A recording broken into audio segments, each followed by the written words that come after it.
আমরা আপনাদের আমাদের সকলের সহযোগিতা নিয়ে আমরা সামনের দিনে এগোতে চাই, যে আপনারা সবাই ট্রাফিক পুলিশকে সহযোগিতা করবেন। ট্রাফিক সিগন্যাল বাস্তবায়ন হোক, এটি আমরা চাই, এবং যত তাড়াতাড়ি হবে ততই দেশ ও জাতির জন্য মঙ্গল।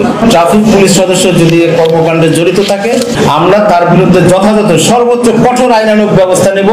2018 সালে আইন হয়েছে, সেখানে কিন্তু আমরা আইনের আওতায় আনতে পারি না, এবং সেখানে যদি আমরা সেই রিক্সাগুলোকে ডাম্পিং করতে হয় তাহলে আমাদের ওই সংশ্লিষ্ট সংস্থার সক্রিয় সহযোগিতা লাগে। তা আমি ব্যক্তিগতভাবে বিশ্বাস করি যে আমাদের এনফোর্সমেন্ট দিয়ে করতে গিয়ে আমরা আমাদের সকলের সহযোগিতা নিয়ে আমরা সামনের দিনে এগোতে চাই, যাতে করে সম্মানিত নগরবাসী স্বস্তি পায়। এবং আমি সেই উদাত্ত আহ্বান জানাচ্ছি যে আপনারা সবাই ট্রাফিক পুলিশকে সহযোগিতা করবেন। একজন পথচারী তার হাঁটার প্রোটোকল কি হবে সেটিও কিন্তু মাথায় রাখা অনেকটা কর্তব্য, দায়িত্ব, কর্তব্য।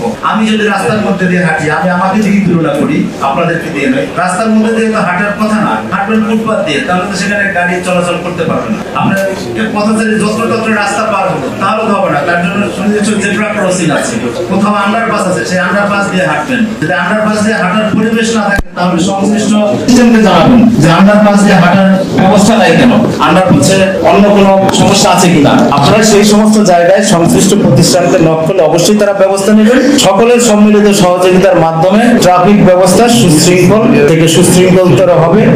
রুটের ব্যবহারের কথা, এর বিরুদ্ধে আমরা সবসময় ব্যবস্থা নেই, আগামী দিনেও নেব। কিন্তু আমি আপনাদের মাধ্যমে বিনীত আহ্বান জানাচ্ছি সংশ্লিষ্ট পরিবহন মালিকদের, নেতৃবৃন্দদের, তারা যদি আমাদের সাথে কাঁধে কাঁধ মিলে এগিয়ে আসেন ভলান্টারিলি, সবসময় তারা মোস্ট ওয়েলকাম, এবং আমরা এটিকে সাধুবাদ জানাই। আপনি ফুটপাতে বলছেন ব্যবসা করে, এটি আমরা একেবারে ঘোর বিরোধী, এবং এটি কিন্তু শুধু আমাদের একা পুলিশের পক্ষে সম্ভব নয়। এর সাথে যে সকল প্রতিষ্ঠান যারা জড়িত সবাইকে আমরা যদি কাঁধে কাঁধ মিলে কাজ করি তাহলেই সম্ভব। এবং আমরা কিন্তু এক্ষেত্রে জিরো টলারেন্সের নীতিতে বিশ্বাস করি। ট্রাফিক লাইটের কথা বলেছেন, দেখবেন যে ঢাকা শহরে একমাত্র গুলশান বাদে এই মুহূর্তে গুলশানও 2-4টি ইন্টারসেকশনে কোথাও ট্রাফিক লাইট নাই, সিগন্যাল নাই। আমরা ট্রাফিক সিগন্যালাইজেশনের উপর একেবারে দৃঢ় বিশ্বাসী যে এই কাজটি যদি যথাযথ প্রতিষ্ঠান করে দেন তাহলে কিন্তু আমাদের জন্য, সবার জন্য মঙ্গল। কারণ তখন কি হবে, তখন বাস্তবতাটা কি, একটা ইন্টারসেকশনে যদি একজন ভদ্রলোক 5 মিনিট দাঁড়িয়ে থাকেন তখন কিন্তু ট্রাফিক পুলিশকে ব্লেম দিবে না। আমি আবারও বলছি যে আমাদের কাজটি হলো এনফোর্সমেন্ট করা।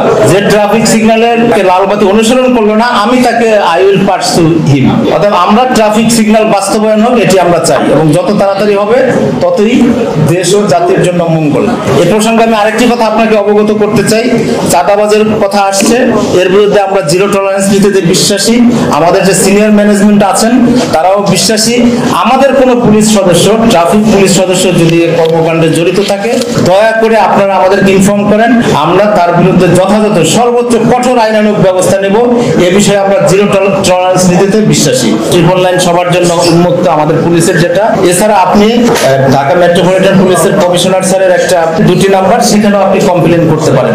আমি বলেছি ট্রিপল লাইন, এটি কিন্তু হটলাইন এবং এটি টোল ফ্রি আপনি পুলিশের। এটিকে আপনি ফোন দিলে আপনি জানাতে পারবেন সাথে সাথে। তাহলে আমি তো হটলাইনের নাম্বার দিলাম। আর নাম্বার 2 হচ্ছে মেসেজ টু কমিশনার। কমিশনার স্যারকে মেসেজ দিয়ে আপনি ঢাকা শহরের ট্রাফিক হোক, ক্রাইম রিলেটেড হোক, আপনি যে কোনো বিষয়ে জানাতে পারবেন। সেজন্য আমি নাম্বারটি অবহিত করছি 0132010